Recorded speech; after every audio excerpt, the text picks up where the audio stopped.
తమ్ముళ్ళు అంబటి రాయుడు ఒక క్రికెటర్, గుంటూరు జిల్లా. పాపం ఆశపడ్డాడు, తప్పు లేదు.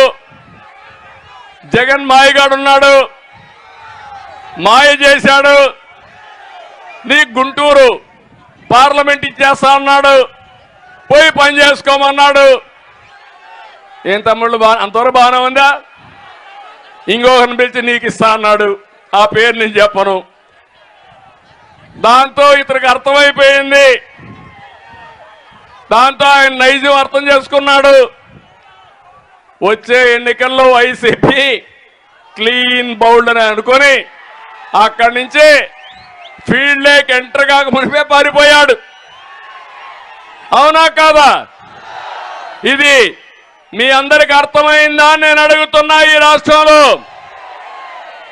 అందరినీ మోసం చేసి, ప్రతిరోజు మాటలు చెప్పి, ఎదురుదాడి చేసి, నానా బూతులు తిట్టించి తద్వారా రాజకీయం అనుకుంటున్నాడు. నిన్న మొన్న కూడా చూశారు, ఎవడు నన్ను ఎక్కువ తిడితే, ఎవరు పవన్ కళ్యాణ్ ఎక్కువ తిడితే, ఎవరు లోకేష్ని ఎక్కువ తిడితే వాడికే సీటు. ప్రజలకు సేవ చేసిన వాడికి కాదు, ప్రజల్లో అభిమానం ఉండేవాడికి కాదు, డబ్బులకు రాజకీయంగా తిట్టేవాడికి ప్రాధాన్యత ఇచ్చేవాడు ఈ ప్రపంచంలో ఎవరన్నా చూశారా అని మిమ్మల్ని అడుగుతున్నా.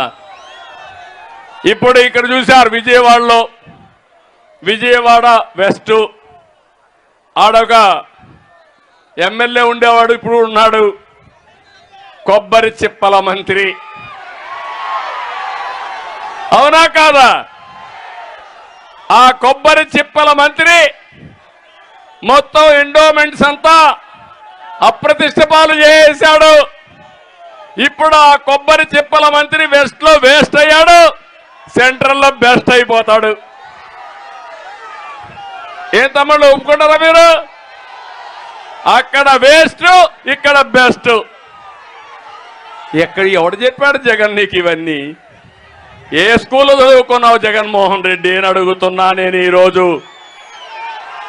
ఇదేనా రాజకీయం అని అడుగుతున్నా. పాపం అక్కడ ఒక ఆయన ఉన్నాడు ఆ సెంట్రల్లో, ఆ సెంట్రల్లో ఉండే ఆయన మనం చూస్తే, ఆ పేర్లు నేను చెప్పను, ఆయన మొత్తం విజయవాడ అంతా కొనే పరిస్థితికి వచ్చాడు. బ్రాహ్మిన్స్ కి మాత్రం ఏమీ చేయలే. ఇప్పుడు ఆయన అవుట్, ఎక్కడ పోయాడు అడ్రస్ లేడు.